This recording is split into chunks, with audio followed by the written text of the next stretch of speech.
morning, Illini. It is Friday, November 15th, and welcome to the show. I'm Jared Farmer. And I'm Liam Dwyer. Jared, I am so glad it's Friday. Man, it's been quite a week, quite a cold week. Oh, and it was melting, it was literally melting yesterday, and now it's frozen again. I had to spend 15 minutes defrosting my car.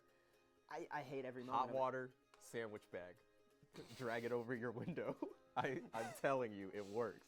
I'll try it. But with all this snow, we've got to consult our meteorologist, Will Smith. Will, how's it looking out there this morning? Not bad. It's going to warm up above freezing, and the sun is going to prepare to deliver a spinning back kick on some of this ice and get it out of here.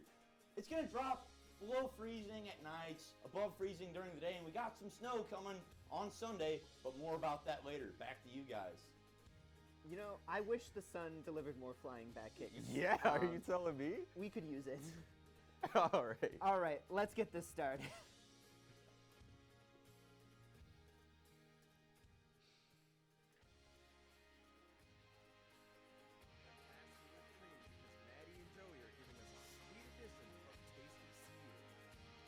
And Connor and I take a walk through a winter wonderland. Holy night. All that and more is coming your way.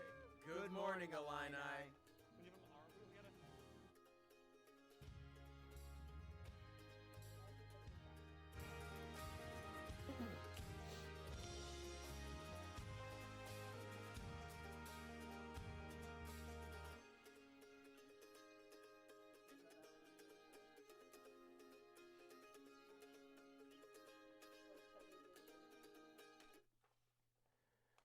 Let's take a look at this week's highlights with another edition of GMI on Campus. We have a happy update on last week's story. For those of you that are just tuning in, last week we got to see the miraculous recovery of a puppy saved from the icy waters of Champaign's Kaufman Lake. And that puppy story has made it all the way onto The Ellen Show, where its new owners tell us of the nature of its name. Let's take a look. And what did you name this doggy? We named her Dory.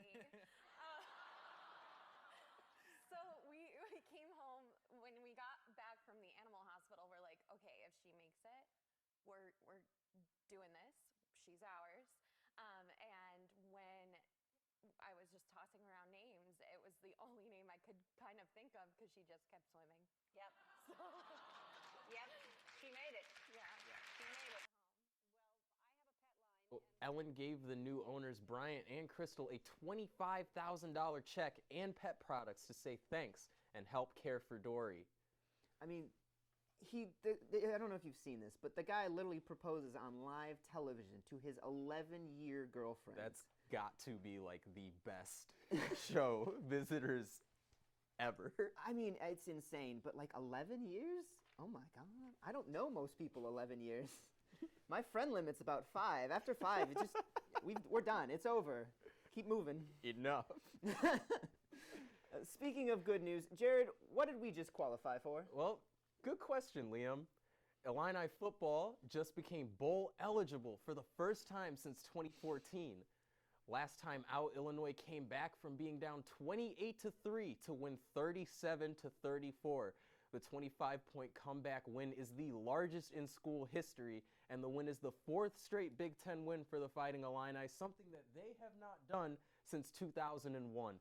And Illinois even got a vote to be ranked in the AP poll this week. So these last 4 games, really been some big stuff, but Illinois has a bye week this week, and will look into getting their 5th win in a row next Saturday in Iowa City against the Hawkeyes.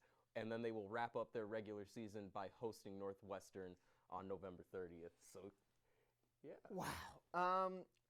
I've never particularly watched the football games. Now I kind of have to.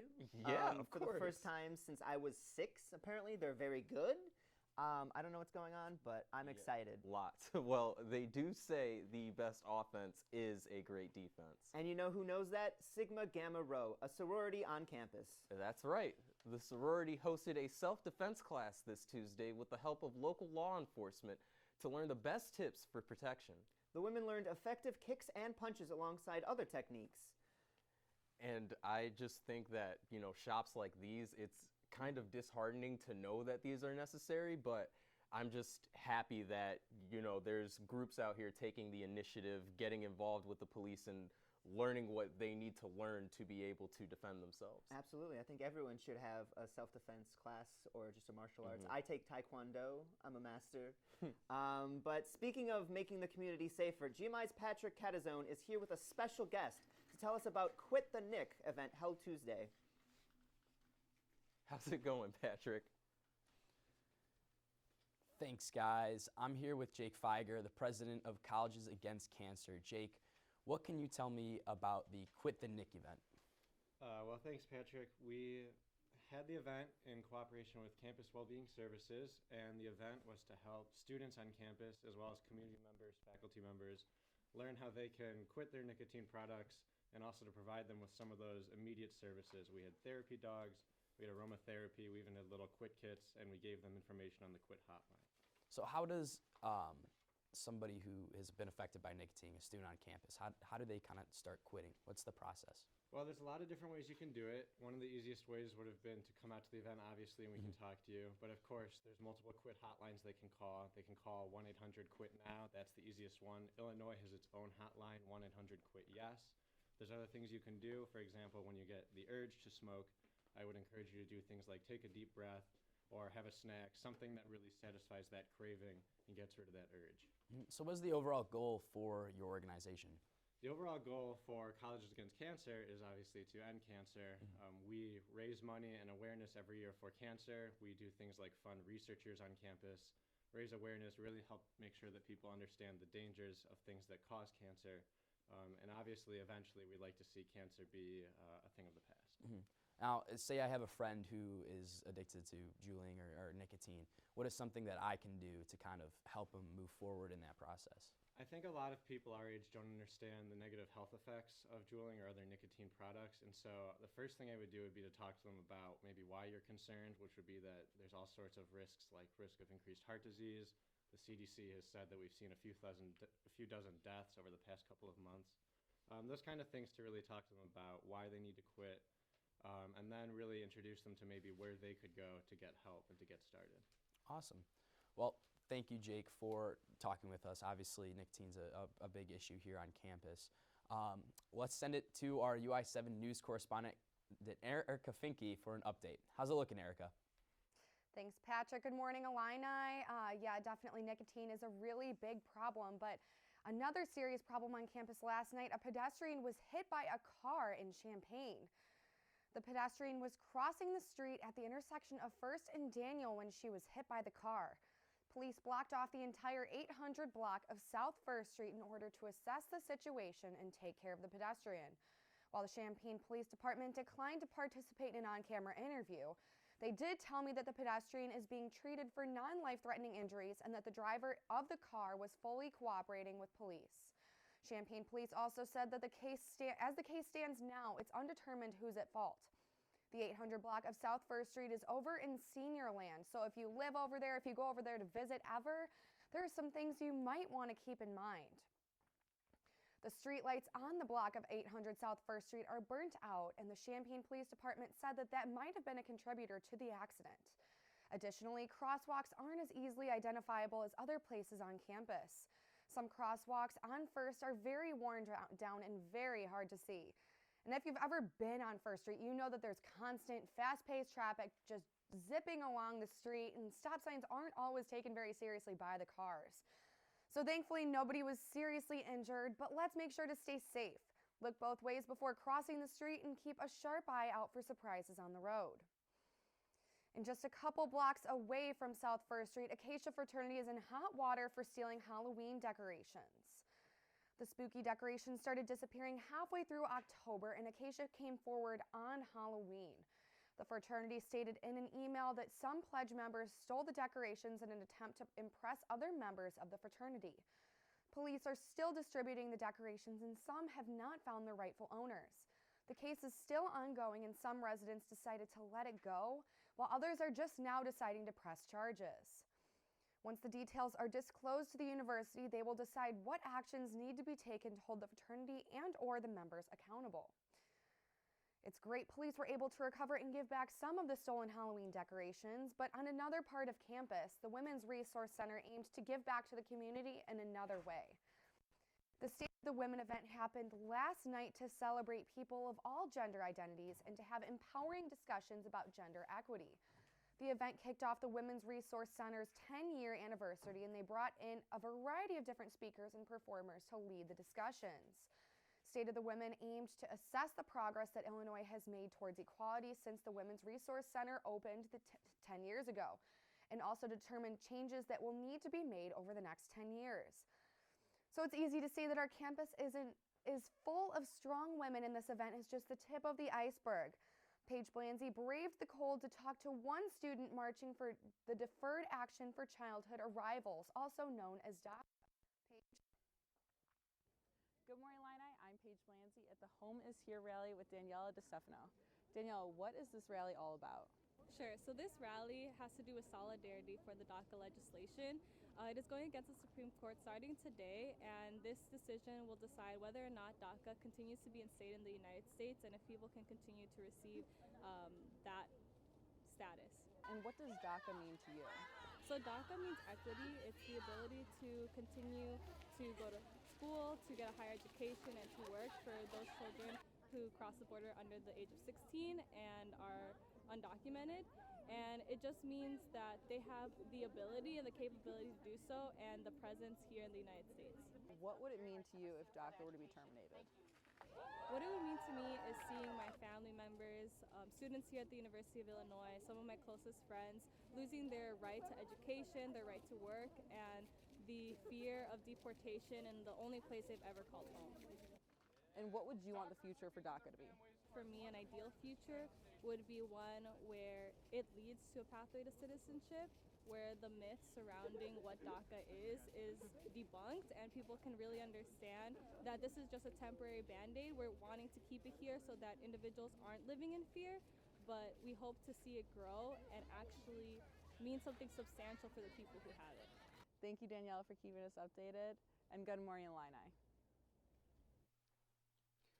Well, it's amazing that Yeah.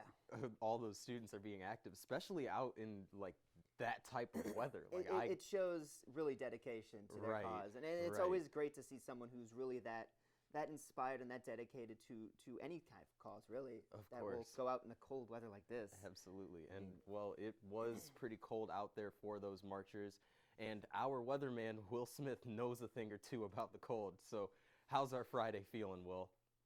Friday's looking pretty good. Right now we're looking at a temperature of around 33 degrees. Though as the wind is blowing from the southwest, it's going to come right over that snow, causing the snow to turn into water vapor, sucking some of the energy out of the air. Hashtag sublimative, heat. I forget the term. Maybe you science bros out there know the term. Anyway, right now, 33 degrees, southwest winds around 10 miles an hour. And it's going to rise up to around 40 today, looking pretty nice. No rain, nothing crazy, clear skies is what we got in our future in the meantime. We'll be back at you later on with a weekend forecast. Back to you guys. Thanks, Will. Coming up, we get to hear from a man with a warm heart this holiday season. But first, GMI's Taylor Mattingly is here with a perfect recipe for Thanksgiving dinner. We'll be right back.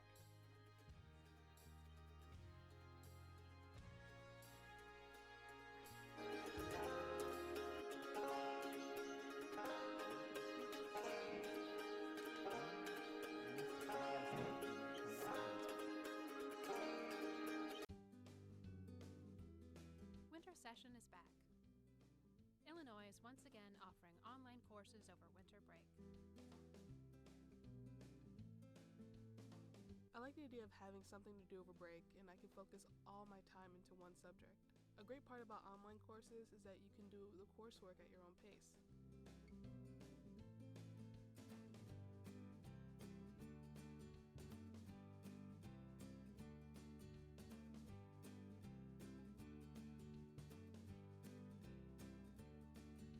Winter term allowed me to complete one of my gen eds so I could graduate on time.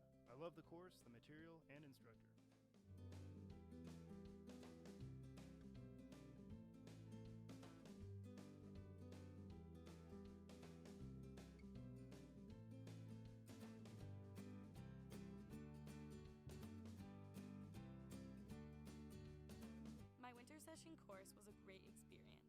professor and TAs were easy to contact and very active in the course.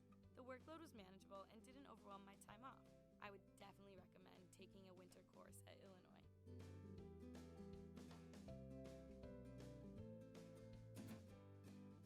A world-class education, wherever you are.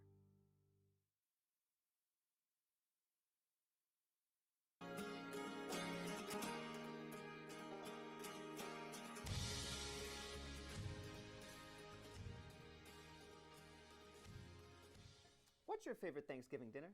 That's a good question. You know, I would have to say it's a two-way tie between macaroni and mashed potatoes. Not really a big turkey guy on Thanksgiving. Well, I love mashed potatoes, but maybe Taylor can make our new favorite. Patrick, what recipes are we teaching our Illini today? Thanks, Liam.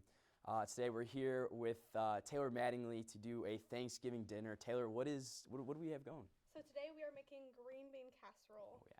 which is one of my personal favorites, but apparently some people don't like. I think it is a staple of Thanksgiving dinner. We have it every year. It's one of my favorite. I love green beans. That's my favorite vegetable. So how do we kind of get started? Okay, so I've got everything laid out. It's super easy. So the first thing we're going to start with is 2 cans of cut green beans, and we're just going to pour it into this bowl so we can mix everything together. Awesome. You wanna put that? Yeah, I'll give this a try.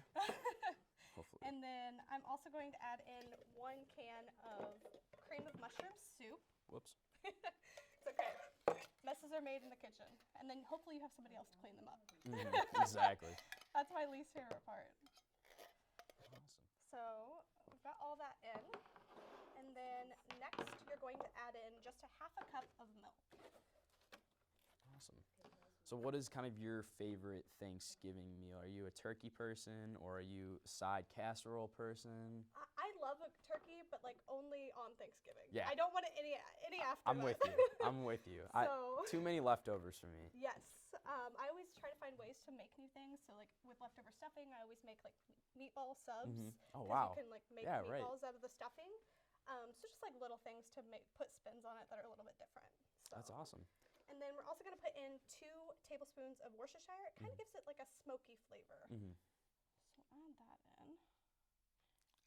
Great. Oh man, this is looking good already. Yes. This is making me hungry. This is gonna be my breakfast. I didn't even eat today. Breakfast is green bean casserole. 'Tis the season, right? Yes, absolutely. Well, perfect. Well, I will let you start stirring this, and I'm going to crink in some pepper and some salt. It'll all mix together eventually. The milk sits a little bit at the bottom for a minute, and then once it combines with that mushroom soup, it really just makes it delicious. Smells delicious. Yes. So I tend to like a lot of pepper, so I tend to put more than the average person. I'd say probably a teaspoon is good. And you could always double this recipe easily. I wouldn't use this whole thing of French fried onions on top for this size, but if you doubled this recipe, then you could use the whole container and put it in like a 9 by 13 inch pan. And then we'll add some salt. Perfect. Awesome. Mix that in. Do you cook a lot with your family? I'd like to think I'm a not too bad cook, but I primarily make mac and cheese. It's okay. The Kraft recipe. We all start somewhere. Perfect. Well, Awesome. How does that look? That looks perfect. So we're going to go ahead and put it into our casserole dish. I've just got a small casserole dish here. You literally just kind of pop it in there, and we'll even it out. You want to have your oven preheated to 350 degrees. You'll let it cook just like this for about half an hour. And then at the half an hour mark, you pop it out of the oven, open up your French fried onions. Again, I said probably about half a container of this on top, and you just sprinkle them on top. And then you put it back in the oven until they turn like a golden crispy color, and then it's ready to serve. All right. So it's super easy, super delicious, and definitely something you could bring to your Friendsgiving. Well, thank you, Taylor. I can't wait for our crew to taste this. I'm so hungry. I need breakfast. Well, let's send it back to the anchors. I'm hungry too, Patrick. I am Yeah, starving. you That told looks me. delicious. And I didn't get breakfast this morning, so I mean, but enough of breakfast. Thanksgiving dinner. Speaking of Thanksgiving dinner, how about Thanksgiving dessert? Well, GMI's Madeline Foster and Joey Lagatota make pumpkin pies. Well, made is relative. Take a look. Hey, you know what would be really good with a pumpkin spice latte? Chicken. Or pumpkin pie. Oh, yeah, no, that too, yeah. I wish we had some. Why don't we just make one?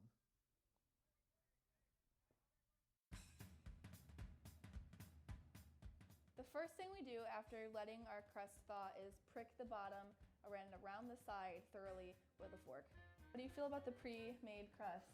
I don't feel any emotions towards it except for negative ones because you cheated, basically. Do you want to open the can? Ooh.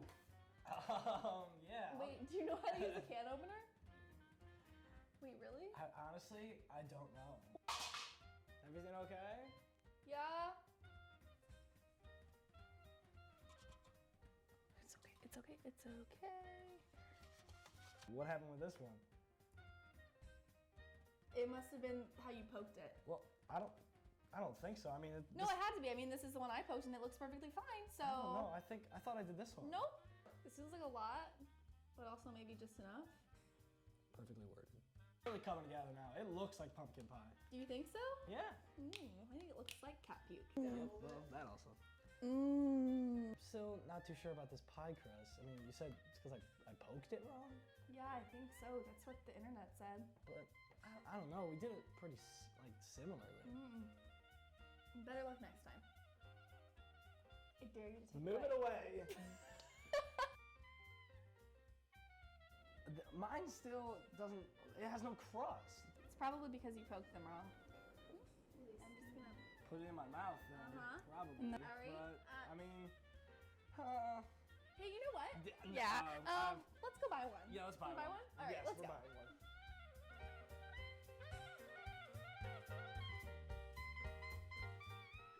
Don't mind me, I've just spent the last minute and a half giggling because Liam messed up Joey's name again. Second time in a row, Twice. baby. Lagatuda. Yeah. Lagatuda. Yeah. Right. We'll just give that to you anytime the name comes up. Of course. And, well, the holidays are a favorite time of the year for many, but for those in need, the snow and ice can be a real challenge. So GMI's Mariah Guzman tells us the story of a local man with a heart warm enough to melt the cold.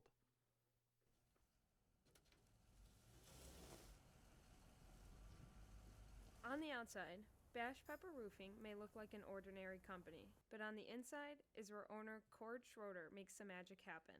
We reach out to as many people in the communities around this area and try and find a needy family that needs a roof. Schroeder doesn't have any requirements when it comes to the roof rescue selection. Some of the people have just, honestly, they've just had a horrible year, and they have a roof falling apart. Roof rescue started 7 years ago when a volunteer group took on too big of a project and reached out for help. He was thrilled that I would show up with a hammer. He's like, if you can show up and help with a hammer, that'd be great. And it literally took about 6 times of telling him that I'm going to show up with a whole crew and take care of the job. For Schroeder and his company, it's a humbling experience. So you think you have problems, and I think I have problems. When you read through the 200 applicants, you realize we don't have problems. Helping the community is something Schroeder wants everyone to do. If you can get out and help someone, you should. It doesn't take much. Take 2 hours of your week and go do something good for someone else. Schroeder will continue roof rescue for as long as he can. Mariah Guzman. Good morning, Illini.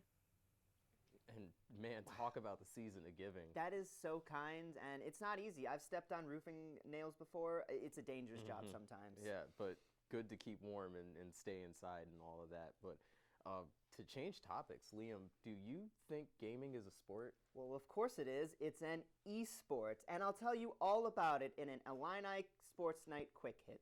Check it out.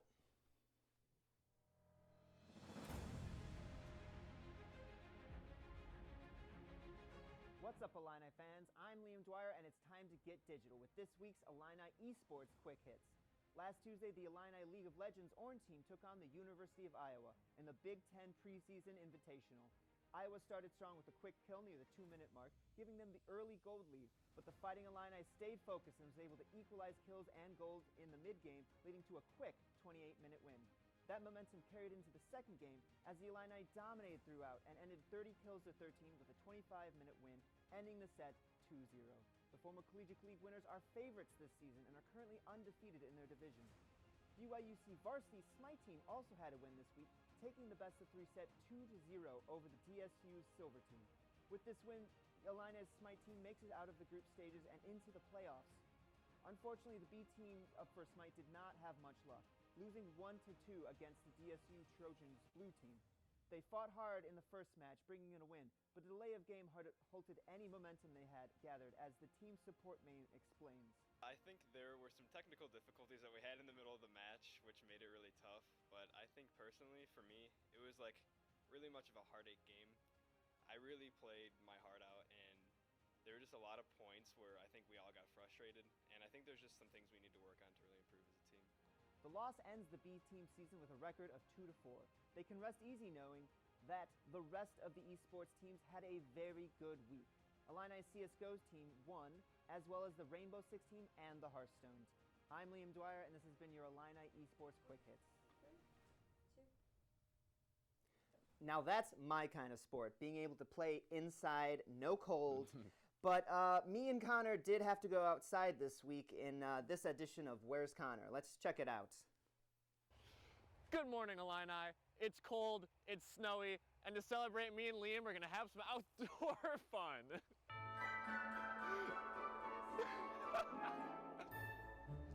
Let's have a snowball fight.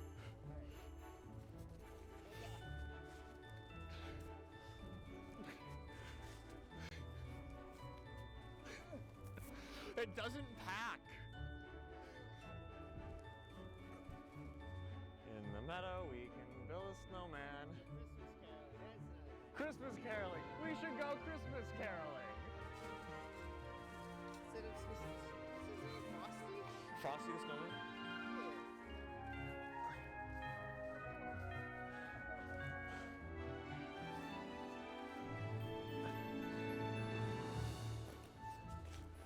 I think that's beautiful. This is the worst idea we've ever had. This is a beautiful snowman. Holy night. All is calm. We give him arm. We gotta some nice arms. Yeah. Here's his eyeballs. His eye sticks. Yeah, I don't eat carrots. What are you talking about? This was a terrible idea. I hate everything about this movie. So do I. I'm Connor Seco. Have a good morning. Back to you guys.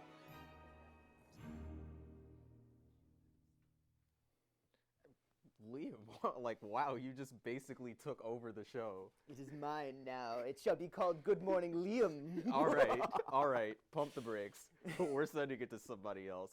Our meteorologist, Will Smith, how's our weekend weather looking? Thanks, guys. Latent heat of sublimation is that term I dinged up earlier. On to the weekend weather. That cold pool of air that was sitting on us over the week, kind of out of here. We got some relatively warmer air on us now. Let's go ahead and look at the numbers, talk about the day-to-day. So tonight we're looking at about a high of 39, down to 23 this morning as diurnal heating. The sun goes away, it's going to cool off. Tomorrow it's going to be sunny. Today it's also sunny. That's my bad for messing up the graphic there. When transitioning into Sunday, there will be a chance of rain toward the evening as the cold front moves in. Let's go ahead and look at this graphic here. This is simulated radar reflectivity. Here we are now sitting, we're sitting, nothing crazy. And you see that stuff up on the left-hand screen? There's cold front that's going to be coming through, and at about 4 o'clock on Sunday, which is about right here, this is what we're going to be looking at. A little bit of rain, possibly some mixed wintry precipitation in our area. Moving into Monday, a little bit colder. That's pretty much it for the weekend. Thank you, and back to you guys. Well, that's our show for the week. Be sure to check us out on YouTube, Facebook, Instagram, and Twitter. And be sure to send us more ideas at goodmorningillini@illinois.edu. Thanks for tuning in. We'll be back next Friday morning at 10 a.m. Make it a great day, and good morning, Illini!